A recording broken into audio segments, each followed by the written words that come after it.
It was Thanksgiving afternoon when I decided to surprise my daughter, Linda. No calls, no warning, just a drive through the first snow of the season. My old Chevy rumbled down her street, the houses glowing with orange light and laughter that spilled through every frosted window. Families were gathering, carving turkeys, and sharing that familiar holiday warmth. But when I pulled up to Linda's house, something stopped me cold. On the front steps, my grandson Ethan sat huddled against the wind. The boy wore only a thin sweatshirt and jeans. His lips were pale, his hands jammed under his arms, his breath turning to frost in the air. For a moment, I thought I was seeing things. No one, especially not on Thanksgiving, should look that lost. Through the windows, I could see the family at the dining table. Candles flickered, silverware clinked, and laughter rolled like music. Victor, my daughter's husband, raised a glass and a toast. Everyone was warm, comfortable together. And outside sat Ethan, shivering in silence, left out of the picture completely. I stepped out of the truck, and the wind hit me like knives. "Ethan," I called, crossing the driveway as fast as my stiff knees would allow. His head lifted, and for a second the relief in his eyes was almost worse than the cold. He whispered, voice trembling, "Grandpa, you came." I pulled off my coat and wrapped it around him. His whole body shook like a leaf. "How long have you been out here, kid?" I asked. He hesitated, eyes darting toward the door. "Since morning," he said softly. The words cut through me like glass. I looked back at the glowing windows, the warmth, the laughter, and then at the boy in front of me, blue-lipped and barely holding on. Inside that house was a picture-perfect Thanksgiving. Outside was the truth no one wanted to see. My heart pounded, not from the cold, but from the anger rising in my chest. There are moments when life stops asking you to be polite. This was one of them. I marched up the porch steps, looked through that perfect doorway, and said 6 words that made every fork freeze in midair and every smile die on their lips. Those 6 words changed everything that followed. The highway stretched out before me like a ribbon of memory. Snow had started falling soft at first, then thicker, blurring the lines on the road. My old truck hummed steady beneath me, the heater clicking weakly as I gripped the wheel and tried to ignore the quiet. Long drives always gave me too much time to think. Margaret used to ride beside me on days like this. She'd hum along to the classic rock station, always the same one, and scold me for driving too fast. She's been gone 6 months now, and somehow her voice still filled the cab. "Family is everything, Thomas. Don't forget that." I could almost hear her say it the way she did every holiday when I'd grumble about traffic or the cost of turkey. I thought about the leather baseball glove I'd bought for Ethan last week. Real leather, the kind that molds to your hand after a few games of catch. He'd loved baseball as a kid. I also packed a few of those superhero comics he used to read. He's 18 now, probably too old for them, but I figured some things like heroes never really age out. The snow was coming down heavier. Each mile toward Linda's house brought a little more unease, a whisper in the back of my mind that something wasn't right. I couldn't shake the feeling that her new husband, Victor, was part of that unease. There'd been moments over the years, little things, offhand comments, a tone in his voice when he spoke to Ethan that had made my gut tighten. Margaret used to say my instincts were rarely wrong. I passed a rest stop and thought about turning back, calling ahead instead. But Thanksgiving isn't about convenience, it's about showing up. And something in me, the same part that had ignored too many small warnings before, said I needed to show up this time. The windshield wipers squeaked in rhythm, pushing away the snow. but not the memories. I remembered our last fishing trip, Ethan grinning when he caught his first bass.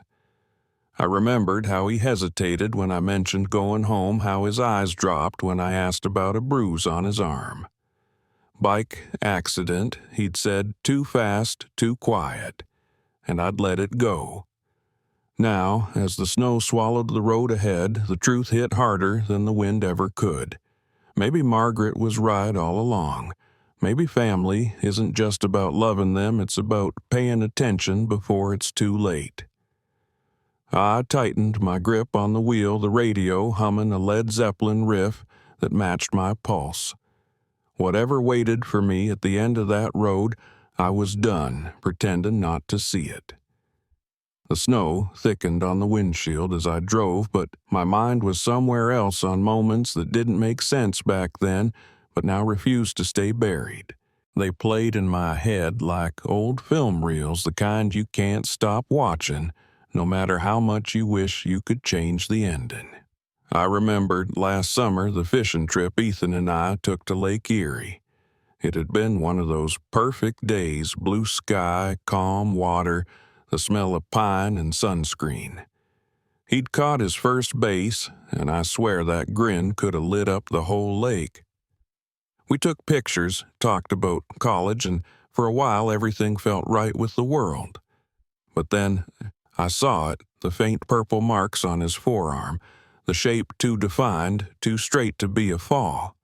When I asked, he said it was from a bike accident. His tone was too quick, his eyes somewhere else. I wanted to believe him, so I did. I laughed it off, told him to be more careful, because that's what we adults do. Sometimes we explain away the things that make us uncomfortable, convince ourselves it's nothing. Looking back, that moment still haunts me. Over the next few months, I noticed small things. Calls that ended before they began. Long pauses when I asked how he was doing. The way he'd say, "I'm fine," with a voice that sounded like someone who wasn't. At the time, I told myself he was just being a teenager. 18, moody, independent kids that age don't talk much. That's what I told myself. But silence has a sound if you listen close enough. It's heavy. It lingers. And now on that snowy highway I could finally hear it. Ethan had been reaching out all along, not with words, but with hesitation, with the tiny gaps between sentences, the quiet he tried to fill with forced smiles. I'd missed it. Or worse, I'd seen it and turned away because seeing it meant admitting something was deeply wrong. Every parent, every grandparent knows that feeling the mix of guilt and fear when you realize you might have ignored a cry for help. We tell ourselves we'll know when something's truly wrong, but the truth is abuse doesn't always scream. Sometimes it whispers, and those whispers get drowned out by all the noise of daily life, work errands, excuses. As the tires hummed against the ice, I gripped the steering wheel tighter. The road ahead was still invisible, but one thing was painfully clear: I'd failed to listen when it mattered most. That would not happen again. When I turned onto Linda's street, the snow had already piled high along the curbs. Every house glowed with the kind of warmth that belongs to Thanksgiving golden windows, the smell of roasted turkey in the air, families gathered around tables filled with laughter and light. For a moment, I felt a sting of nostalgia. This was supposed to be a day about gratitude and togetherness. Then I saw him. Ethan sat hunched on the front steps, arms wrapped around his knees, his head bowed against the cold. His breath came out in short, shaky bursts, disappearing into the wind before it could even form clouds. His lips were pale, almost blue, and his clothes were soaked through with melting snow. Not a coat in sight, just a thin sweatshirt and jeans. My chest tightened. It took a second to understand what I was seeing because it didn't make sense. Inside that same house, my daughter's house, the faint sounds of music and laughter drifted through the window. The glow of candles flickered across the curtains. Someone was carving turkey. Someone was clinking glasses. And, out here, my grandson was freezing. I slammed the truck door so hard the sound cracked through the quiet street. "Ethan!" I shouted, fighting through the wind as I climbed the steps. His head lifted slowly, his eyes dull with exhaustion until they focused on me, and then something inside them broke. Relief. Pure, painful relief. "Grandpa," he whispered, his teeth chattering. I didn't think. I just moved.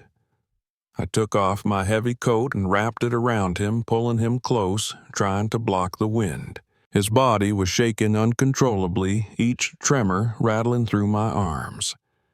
"How long have you been out here?" I asked, though I already feared the answer.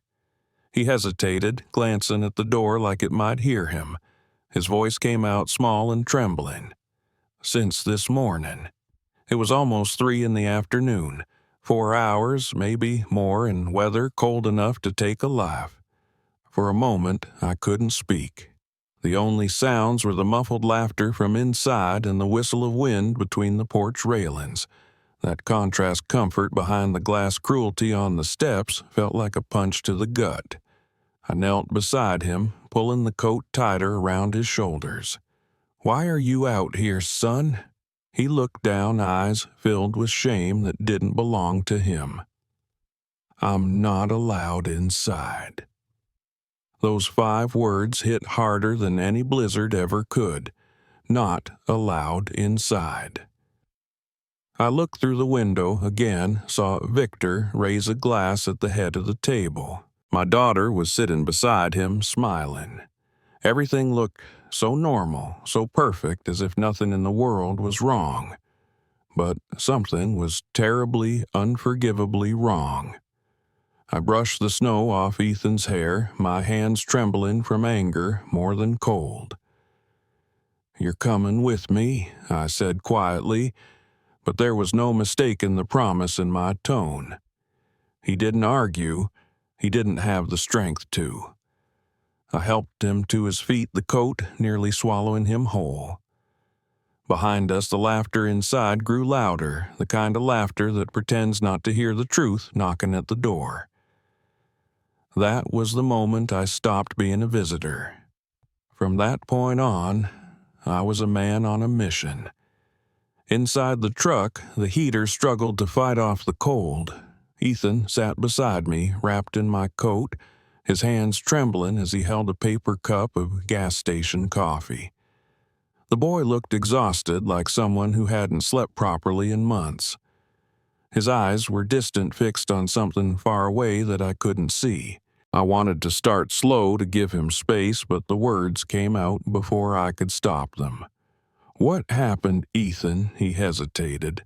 I could see him fighting with himself like he'd been trained to measure every word. Finally, he whispered, "I messed up the turkey." At first, I thought I misheard him. "The turkey?" He nodded. "Mom asked me to baste it while she got ready. I forgot to turn off the oven timer, and the top got burned." His voice cracked. "Victor got mad. Said I ruined Thanksgiving. Said the guests would laugh at us." I stared at the windshield snowflakes melting against the glass. "So he made you sit outside." In this weather, Ethan's eyes dropped to his hands. He said I needed to learn responsibility, that I'd come in when I was ready to apologize. My jaw tightened. "And your mother?" She tried to stop him, at first, but he told her to stay out of it. Said she was babying me. After that, she just went quiet. The truck was silent except for the hum of the heater. I felt a heavy weight press against my chest, that kind of quiet rage that doesn't burn, it freezes. "How long has this been happening?" I asked. Ethan hesitated again, and that pause told me more than his words ever could. Since they got married, he said finally, it started small. If I didn't do chores right, he'd make me redo them until midnight. If I forgot to take out the trash, I'd sleep in the garage. Once he locked me in the basement for 2 days because I broke one of his beer bottles. Each word felt like a nail being driven into my ribs. I looked at him, this kind, soft-spoken boy who never raised his voice at anyone. He wasn't lazy. He wasn't disrespectful. He was just a kid, one trying too hard to survive under a man who confused control with love. Ethan went on, voice trembling. He says it's discipline, that I need to toughen up. Mom says he just wants what's best for me. He gave a bitter laugh. Maybe they're right. Maybe I am too soft. That broke me. I turned in my seat, grabbing his hand before he could look away. Ethan, listen to me. What he's doing isn't discipline. It's abuse. And it's not your fault. For a moment, he didn't move.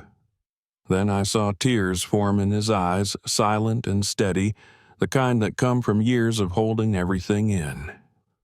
I've seen men like Victor before, the kind who hide cruelty behind words like structure, order, respect. They call it teaching lessons, but what they really want is control. They confuse fear with obedience and think silence equals success. I took a deep breath, trying to steady my voice. You don't have to live like that anymore. Not one more day. He looked at me scared and uncertain, but there was something else behind that fear, hope, fragile but real. Outside, the snow kept falling soft and endless. Inside that truck, though, something had shifted. The truth was out now, and once you name the truth, you can't pretend it's discipline anymore. It was cruelty, plain and simple, and I wasn't about to let it continue. The hum of the truck engine filled the silence between us. Outside, the snow kept falling thick and relentless, wrapping the world in a cold that felt almost personal. Inside, the heater fought to keep up its weak warmth, barely cutting through the chill. Ethan sat quietly staring at his hands, his knuckles white from gripping the edge of the seat. 3 years. That's how long this had been happening. 3 years of fear, humiliation, and silence. I thought about every holiday visit, every polite dinner, every time I convinced myself things were fine because no one wanted to talk about what wasn't. I'd been too polite for too long, and that politeness had cost my grandson his safety. Ethan finally broke the silence. He'll come after us if you take me, he said softly. He'll say I stole something or that you kidnapped me. He'll twist it like he always does. I looked at him, then really looked at him. The fear in his eyes wasn't just about punishment. It was the kind of fear that comes from being trapped too long, when you start believing your abuser's lies that you're helpless, that no one will believe you, that escape will only make things worse. I'd seen that fear before in people who'd forgotten what freedom even felt like. Ethan, I said, my voice steady but firm, you're not the problem here. He is, and this ends today. He looked at me unsure if he should believe it, so I said it again, slower this time, like a promise carved into stone. It ends today. He didn't respond, but I saw something flicker behind his eyes, something small, something almost forgotten. Hope. I turned off the truck, letting the quiet settle in. For a long moment, neither of us moved. I thought about all the excuses people make for staying silent. Don't get involved. It's not your place. Families are complicated. I'd told myself those same things once, but none of them meant a damn thing when I saw that boy sitting outside in the snow. This wasn't about teaching lessons or respecting boundaries anymore. It was about saving someone who had been ignored for far too long. "You're coming home with me," I said. "Grandpa, he won't let me leave." Ethan whispered. "Then he'll have to try and stop me," I replied. For the first time that day, I saw the corner of his mouth twitch. Not a smile exactly, but the start of one. A small sign that maybe, just maybe, he believed me. I started the truck again, the engine growling like an old beast waking up. The windshield wipers brushed away another layer of snow, and I looked at the road ahead. I didn't know what would happen next. Maybe there'd be shouting, maybe even the police. But I knew one thing for sure. The man who called himself the head of the house was about to learn what real responsibility looked like. Margaret used to tell me that protecting family doesn't always look like kindness. Sometimes it looks like standing your ground when everyone else turns away. And that's exactly what I intended to do. The porch light glared against the snow as I marched toward the front door, my heart pounding harder than it had in years. Ethan followed close behind, still wrapped in my coat, his breath coming out in quick white clouds. Inside, laughter spilled from the dining room, warm, careless, completely unaware of what was about to happen. I didn't knock. I'd had enough of locked doors and polite silence. One good kick was all it took. The wood cracked, the handle gave way, and the door swung open so hard it slammed against the wall. The sudden warmth hit me in the face along with the smell of roasted turkey and gravy. The laughter stopped. At the table sat my daughter Linda, her husband Victor at the head carving knife in hand. Candles flickered. A picture-perfect Thanksgiving golden turkey crystal, glasses, children's laughter frozen midair. They all stared at me like I was a ghost who'd walked out of the snow. I didn't say a word at first. I just stepped aside so they could see Ethan standing there behind me, his lips still pale, his hair wet with melted snow. Then I said it, my voice louder than I intended. "While you sit here feasting like royalty, my grandson was freezing outside your damn door." The words echoed through the house. The younger child at the table dropped her fork. Linda's face drained of color. Victor slowly rose from his chair, calm but dangerous. The kind of calm that hides a temper you've seen too many times before. "This is my house," he said evenly. "You don't just barge in here. You're trespassing." I took a step closer. "Then maybe you shouldn't treat your house like a prison," he smirked. "You don't understand. The boy needed discipline. He ruined dinner, and I told him to think about what he'd done. That's parenting." Parenting, I could feel the anger rise like heat under my skin. "You left him outside in freezing weather for 4 hours. That's not parenting Victor. That's abuse." He crossed his arms. "He's 18. He's not a child. In my house, we have rules. If he can't follow them, he faces the consequences." I looked around that perfect dining room, white tablecloth, candles, wine glasses catching the light. All the symbols of respectability, and behind them a man who thought to control made him a father. Linda stood up, her voice trembling. "Dad, please, don't make a scene. We can talk about this later." "Later," I snapped, "you were eating dinner while your son froze on the porch. There is no later." Victor took a step forward, puffing out his chest.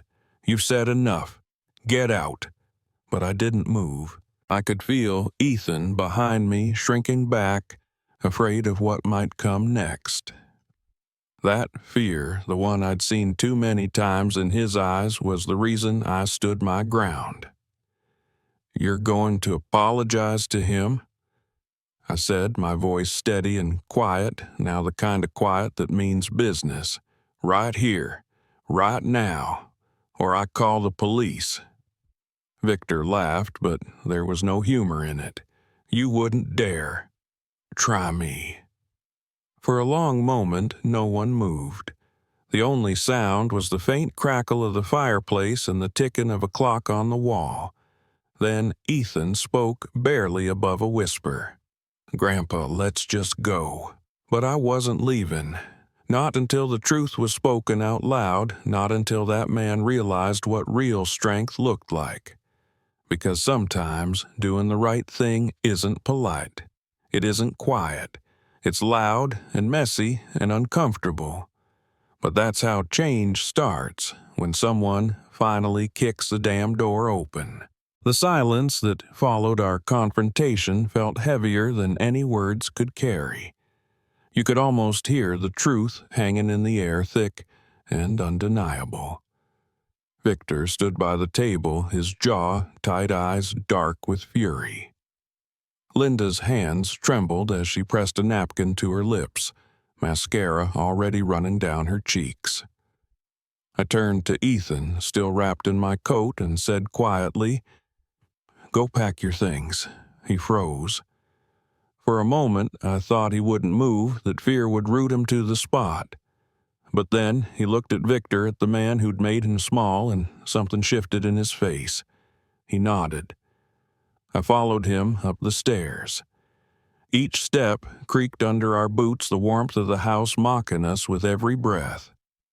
His room was at the end of a narrow hallway. When he opened the door, I felt my stomach twist. It wasn't a bedroom.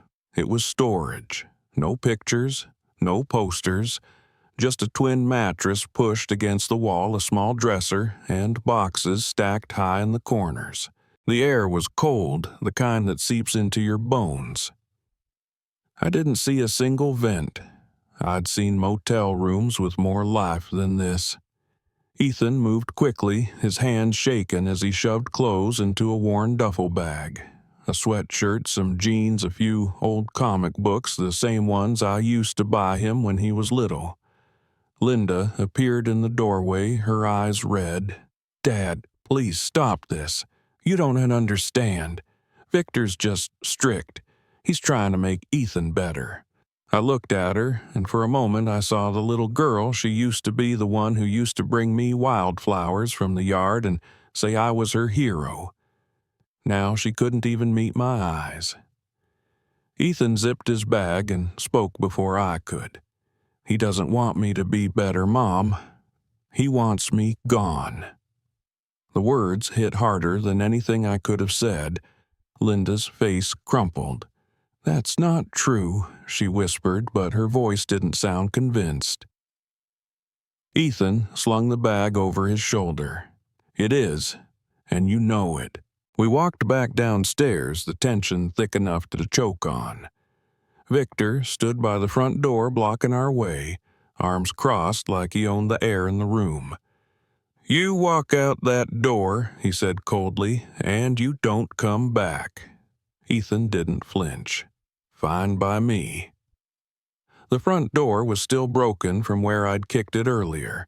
Cold air rushed in, swirling around the edges of that perfect dining room, making the candles flicker and die. For a brief second, I caught Victor's reflection in one of the window panes, angry, powerless, small. We stepped outside into a world of white and silence. The snow fell harder now, thick and fast, coating everything like a clean slate. Halfway to the truck, Ethan stopped. The wind caught his hair, his breath visible in the air. "I've been ready to leave for 3 years," he said softly. I didn't say anything. I just put a hand on his shoulder and opened the truck door. He climbed in, setting the duffel bag at his feet. I could see his reflection in the window, tired, scared, but free. As I started the engine, the headlights cut through the snow. Behind us, the house stood still and dark, like a tomb pretending to be a home. We drove away without looking back. Freedom rarely feels the way you imagine it will. It's not loud or triumphant. It's quiet. It's cold. And it comes with the heavy weight of everything you had to leave behind. But even in that freezing silence, there was something new inside the truck, something neither of us had felt in a long time: hope. Snow was still falling when we reached my house that night. The porch light glowed softly through the storm, welcoming us like an old friend. Inside, the warmth hit us immediately. I made Ethan a bowl of soup thick and steaming, and he ate slowly like he hadn't had a real meal in weeks. For the first time all day he looked safe, but safety, as I'd soon learn, doesn't arrive quietly. It was close to midnight when headlights cut through the snow outside.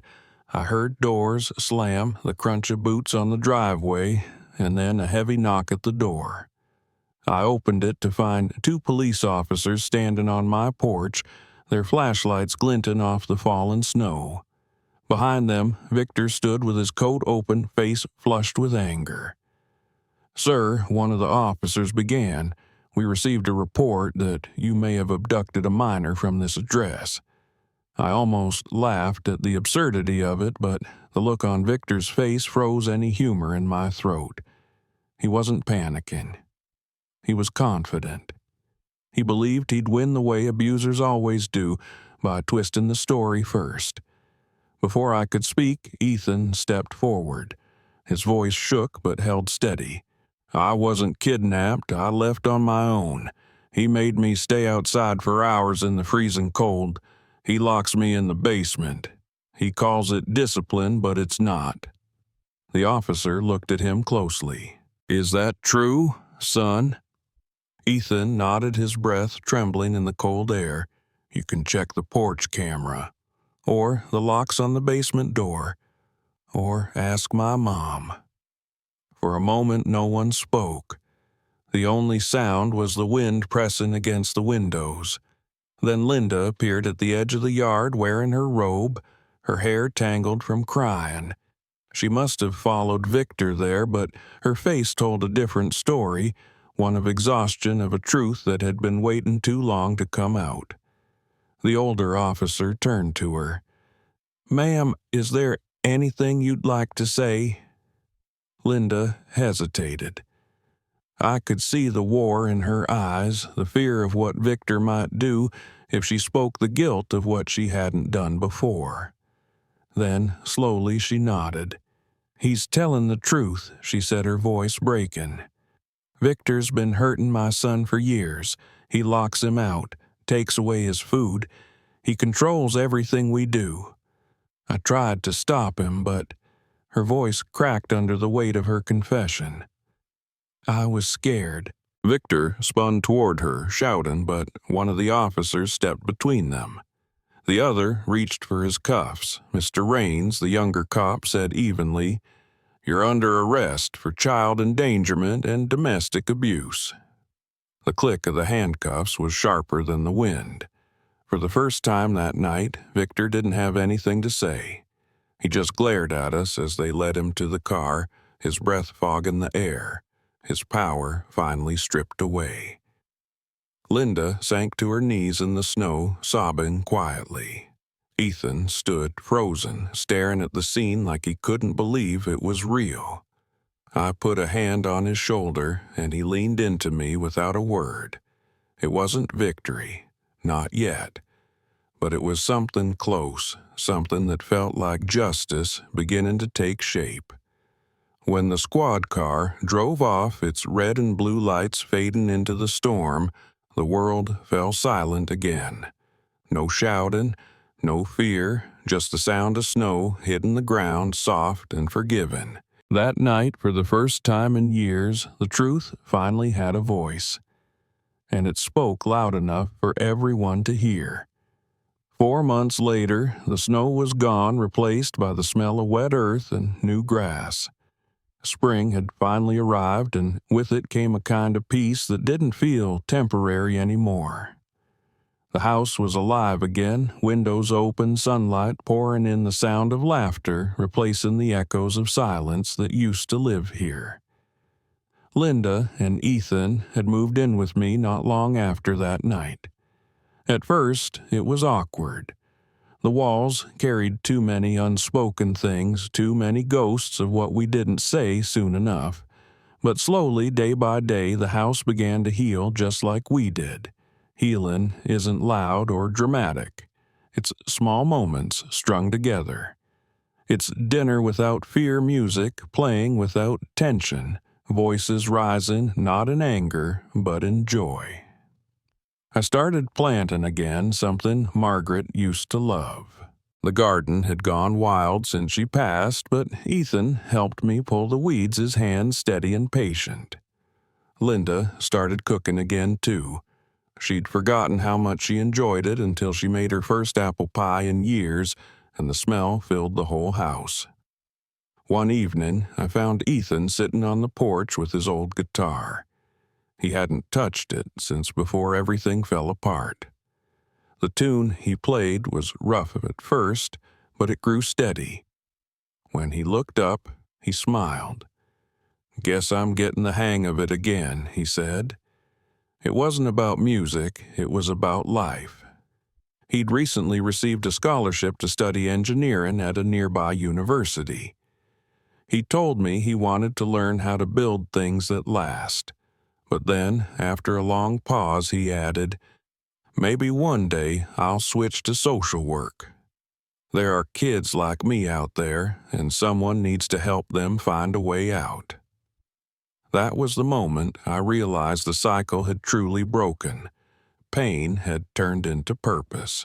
The boy who once sat outside in the cold now wanted to build warmth for others.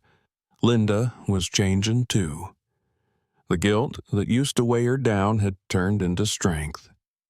She took a job at a local shelter, helping other women find the courage to leave situations like hers.